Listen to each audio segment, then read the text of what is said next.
Good morning বন্ধুরা, আশা করবো তোমরা সবাই খুব ভালো আছো, সুস্থ আছো, আর আমরাও ভালো আছি। আর দেখো আজকে আমি কোথায় চলে এসেছি, কোথায় বলো তো? তোমাদের বলতাম না যে আমার আগের ফ্ল্যাট, এটা হচ্ছে আমার আরেকটা ফ্ল্যাট। মানে আগে আমরা এখানে থাকতাম, তারপরে তো ওই ইয়েতে চলে গেছি, শিলপাড়ে চলে গেছে ওই ফ্ল্যাটে। আর এটা এতদিন ভাড়া ছিল, ভাড়াটেরা এই 4-5 দিন হচ্ছে ভাড়াটেরা উঠে গেছে।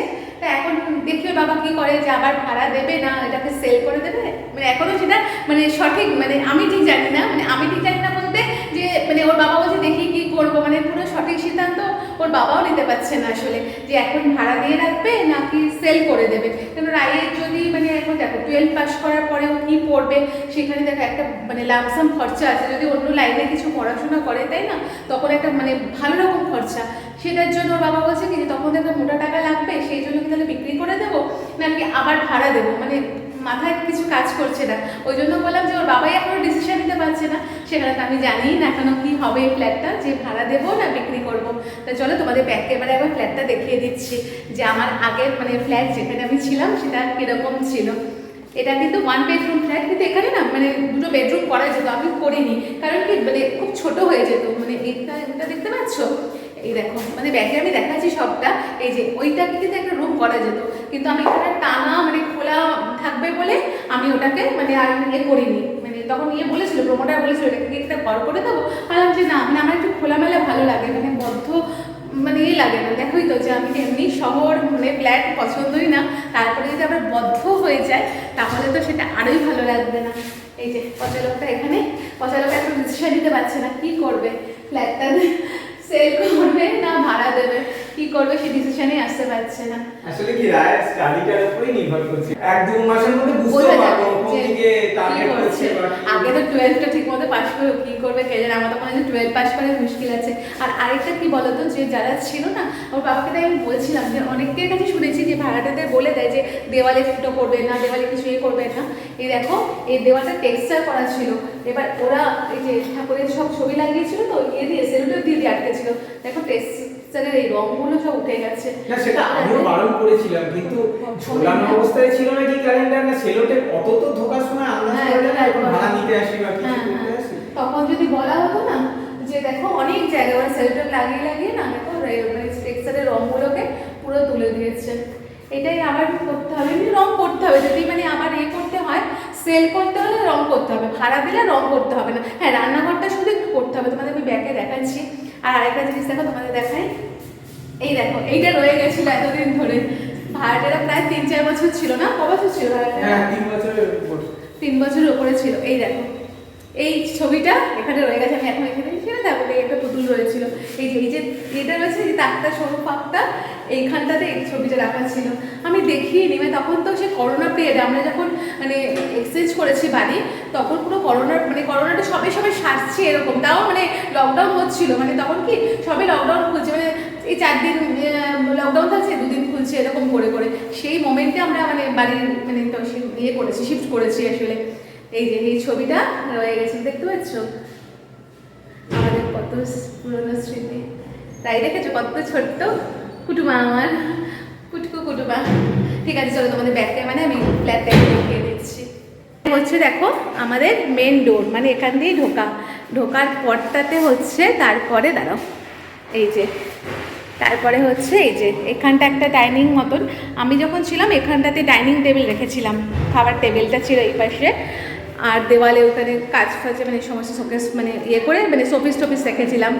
আর এই যে এখানটা এগুলো আমি পরে করেছি, এই আর্চটা আমি পরে করেছি, এটা কিন্তু কাঠের, জানো তো, এই আর্চটা হচ্ছে মানে না দেখো এটা কাঠের, এই আর্চটা আমি করিয়েছিলাম, দিয়ে তারপরে ওই এগুলো ঝুলিয়েছিলাম। হ্যাঁ, বোঝা সম্ভব না, খুব সুন্দর এটা করেছিল। আর দাঁড়াও এই পাশটা তো দেখতে পাচ্ছ, এই পাশটা দেখো এরকম একটা, এখানে আমার সোফা ছিল, দুদিকে দুটো সোফা ছিল, ফ্রিজ ছিল, এই সবগুলো ছিল, এখানটা জানলা এই পাশটা। আর এই পাশটাতে দেখো এই যে এটা বেসিন, আর এই পাশটাতে আমার এই যে এখন যেটা ছোটো ঘরে মানে রায়ের পড়ার ঘরে যে এটা ছিল আছে না বড় ব্যাডড্রপটা, এইটা এই দেওয়াল জুড়ে পুরো ছিল, আমি এই দেওয়ালের মাপে পুরো বানিয়েছিলাম ব্যাডড্রপটা। আর ওই যে কোণে দেখছো ওই কোণে আমার ওয়াশিং মেশিনটা রাখা ছিল তখন। আর এখানে বেসিন এগুলো তো রয়েছে, আর এখানে তো ওয়াশরুমটা দেখাচ্ছি না, এটা হচ্ছে কিচেন। এই যে এগুলো না আমি কাঠের সব করেছিলাম জানো তো, কিন্তু পুরো জল পড়ে পড়ে না পচে গেছে, এমন বানিয়ে দিয়েছিল, বলেছিল ওয়াটারপ্রুফ প্লাই দিয়ে বানাচ্ছি, খুব সুন্দর হবে, নষ্ট হবে না, কিন্তু পুরো জানো তো আমার এগুলো পুরো করা ছিল এখানটাতে, ওগুলো তো পরে খুলে দিয়েছি, আর কি করব তখন। আর এখানে একটা শোকেস, এটা ভেঙে গেছে, এগুলো সব সারাতে হবে। এই যে দেখো রান্নাঘরটা রং করতে হবে, রান্নাঘর না পুরোটাই রং করবে, যদি করতে হয় বিক্রি সেল করতে হয় তাহলে কিন্তু রং করতে হবে, তাই না? সেল করতে হলে রং করতে হবে, ভাড়া দিলে শুধু রান্নাঘরটা করলেই হবে। আর এইখানটাতে বলতে হবে যে কিছু মেকআপ করে দিতে, যে টেক্সচারটাকে নষ্ট করে দিয়েছে, এটা ঠিক করলো না। যে দেওয়ালের দেখো কাগজ সাটিয়ে সাটিয়ে পুরো করে করে না, ওইটা ঠাকুরের ছবি তোলো, লোকনাথ বাবার এই ছবিগুলো পড়ে রয়েছে, ছবিগুলো তুলে নাও, তুলে ওইদিকে রেখে দাও, জানলায় রোল করে রেখে দাও। এটা তো তোমাদের দেখালাম। আর এই দেখো এটা হচ্ছে তখন আমাদের বেডরুম ছিল, এইটা এই যে এটা আমাদের বেডরুম ছিল। এখানে একটা শোকেস করেছিলাম আমি রেগুলার মানে রোজকারই জামা কাপড় রাখার জন্য, এখানে একটা শোকেস করেছিলাম যে আমাদের মানে ডেলি ইউজে জামা কাপড় রাখার জন্য। আর এটা সরস্বতী মা এখনও রয়েছে, এটা আমি তখন রেখে দিয়েই গেছিলাম। এই হচ্ছে বেডরুম, দাঁড়া ফোন থেকে দেখাই, এই হচ্ছিল বেডরুমটা।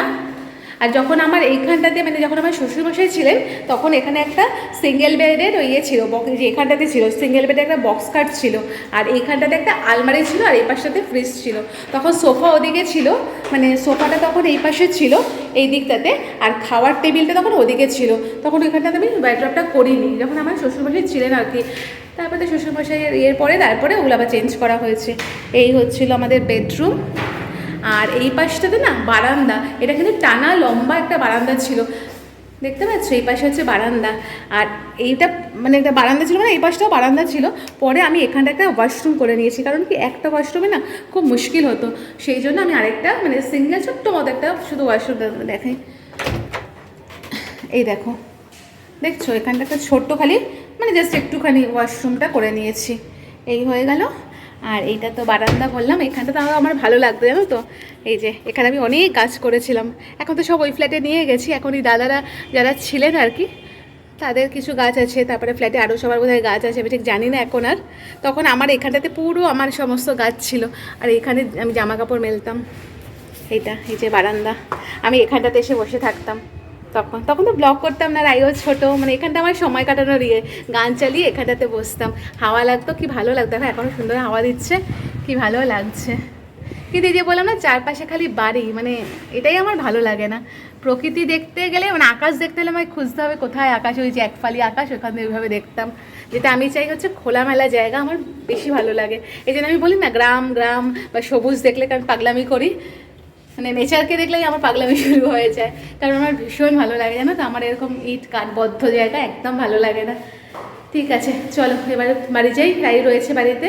ওই ফ্ল্যাট থেকে তো চলে এসেছি অনেকক্ষণ, এসে দেখো খাবারও বাড়া হয়ে গেছে। তা আজকে কী রান্না করেছি তোমাদের একবার দেখিয়ে নিই। এটা হচ্ছে বকফুলের বড়া, এটা হচ্ছে পাঁচমিশালি একটা সবজি, আর এখানে রয়েছে দেখো গাজর, কড়াইশুঁটি আর পনির দিয়ে মুগের ডাল, একটু ঘন ঘন করে ডালটা করেছি, মুগের ডাল। আর এখানে রয়েছে রুই মাছের ঝাল, এটা করেছি পোস্ত আর বাদাম মানে কাজু বাদাম বেটে একসাথে করেছি, পোস্ত কাজু বাদাম আর অল্প সাদা তেল দিয়ে একবারে এটা করেছি। এই যে গায়ে মাখা একটা মাছের ঝাল, রুই মাছের ঝাল।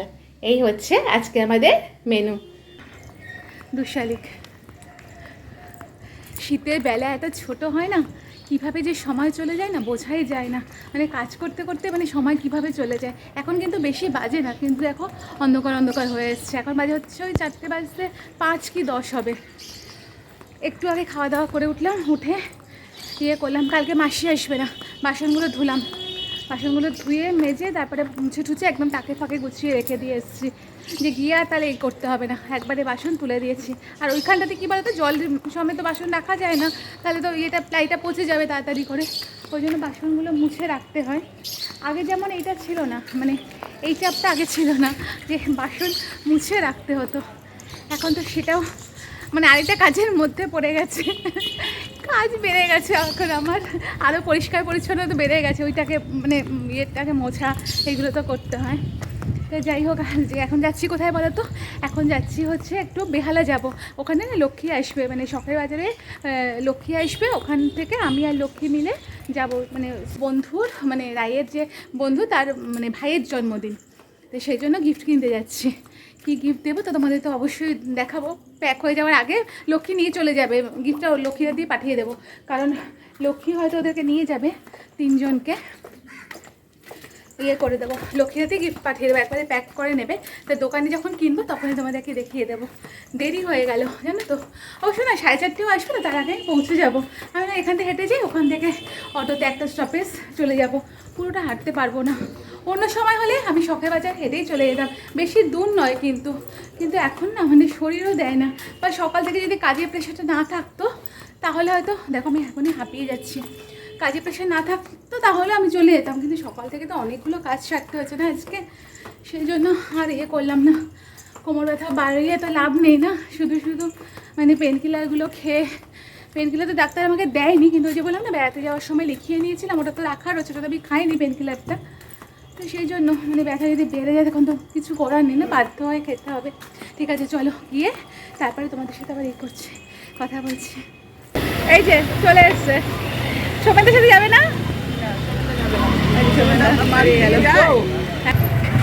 চলো পৌঁছে গেছি বেহালা।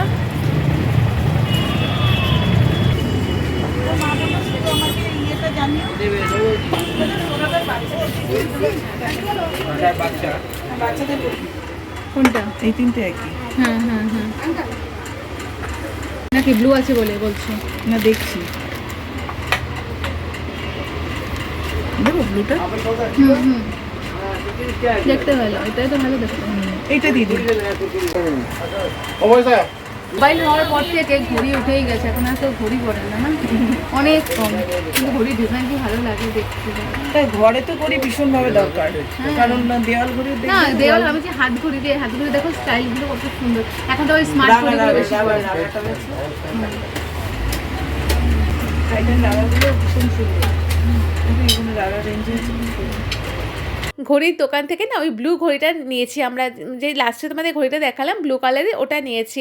আর নিয়ে ওই যে ব্যাগটা দেখালাম ওই ব্যাগটা নিয়ে নিচ্ছি। আর এখন এখান থেকে নিচ্ছি জলের বোতল আর টিফিন বক্সে যে জলের বোতলটা দেখালাম এটা নিচ্ছি।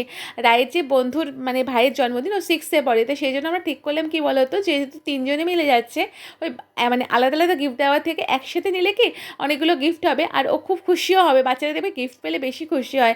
রায় তো প্রচণ্ড খুশি হতো, মানে কেউ যদি জন্মদিনে গিফট দিত, মানে টাকা দেওয়ার থেকেও বলে মা গিফট পেতে আমার খুব ভালো লাগে। আর এটা হচ্ছে বেহালের পুরনো বাজার, দেখো এখানে দোকানটাতে মানে কি সুন্দর শোপিসগুলো, তারপরে এই যে ছবির যে বাঁধানো রয়েছে এগুলো, তারপর লাইট ল্যাম্প। আর এটা না মেনলি কী বলো তো, গিফট পারপাসেরই দোকান, প্লাস ঘর সাজানো, মানে তুমি ঘর সাজানোরও কিনতে পারো, আবার গিফটেরও তো বললাম যে গিফট হিসেবেও দিতে পারো। প্রত্যেকটা জিনিস এত সুন্দর, আর লাইট ল্যাম্পগুলো দেখো কি ভালো লাগছে। লক্ষ্মীর কাছে ঠিক পাশেরই দোকানটাতে, ওর সামনে আরেকটা নেমন্তন্ন বাড়ি আছে, তো সেই জন্য গিফট কিনতে, তো ওই ফাঁকে আমি তোমাদের সাথে মার্কেটটা একটু শেয়ার করছি। আর এই মার্কেটে না মানে স্কুল ড্রেসও পাওয়া যায়, রাই যখন আগে যে স্কুলে পড়তো সেই স্কুলের ড্রেসও আমাদের এই মার্কেটে একটা দোকান আছে, ওখান থেকে নিতে হতো। শুধু ওদের মানে স্কুল কেন, বেহালের বেশ কিছু মানে স্কুলের ড্রেস এই এখানে যে মার্কেটে একটা দোকান আছে ওখান থেকেই নিতে হয়। দেখেছি ট্রলি থেকে শুরু করে ঘর সাজানোর জিনিস, তারপরে হচ্ছে এই যে গিফটের দোকান, লক্ষ্মী এখান থেকেই নিয়েছে আর কি। ও একটা নিয়েছে, ওই ইলেকট্রিক কেটেল নিয়েছে বোধহয়, আর বোধহয় একটা নিল ওই টোস্টার। আর এই দেখো গিফট আমরা এখন প্যাক করিয়ে নিচ্ছি, তোমাদের তো বললাম কী নিয়েছি, ঘড়ি, জলের বোতল, টিফিন বক্স, আর এই ব্যাগ। এই ব্যাগটার মধ্যে সব করে দিচ্ছি, এই যে টিফিন বক্স ঢোকালো, বোতল আর এই যে ঘড়ি আর এই ব্যাগ একসাথে প্যাক করে দিয়ে দেবো। তাহলে বন্ধুরা চলো ব্লগটা আমি এখানেই শেষ করছি। তোমরা সবাই সুস্থ থাকবে, সাবধানে থাকবে, আর সব সময় হাসি খুশি থাকবে। তো গিফট প্যাক তো হয়ে গেছে, এখান থেকে বেরিয়ে তারপরে আমরা ফুচকা খেয়ে বাড়ি ফিরলাম। তাহলে বন্ধুরা আজকের মতো টাটা, গুড নাইট।